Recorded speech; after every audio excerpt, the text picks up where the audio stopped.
ওই যে বন্ধু, 365টা দিনের মধ্যে একটা দিন ফজরের সময় নামাজে আসলো না।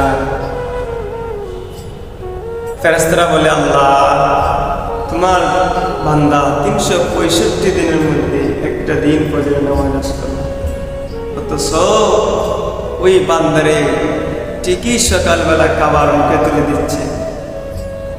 আল্লাহ বলেন, ফেরেশতারা শুনো, ওই বান্দাটা তো আমার বান্দা, আমি তো আমার বান্দাকে চিনি।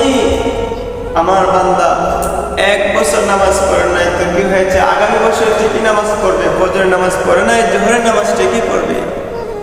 কিন্তু নাফরমান, তুমি মুসলমানের বাচ্চা হয়ে, তোমার মা মুসলমান, তোমার বাবা মুসলমান, তুমি মুসলমানের সন্তান হয়ে তুমি কিভাবে 365 দিনের মধ্যে একটা দিন ফজর নামাজ পড়ো না? ভাইয়া, কবরে কি যাইবা না?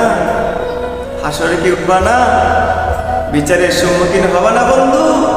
মালিকের সামনে কি দাঁড়াবা না?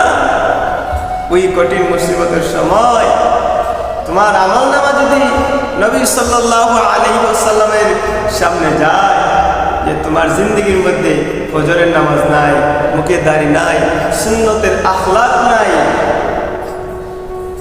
নবী সাল্লাল্লাহু আলাইহি ওয়াসাল্লামের সামনে কি জবাব দিবা বন্ধু?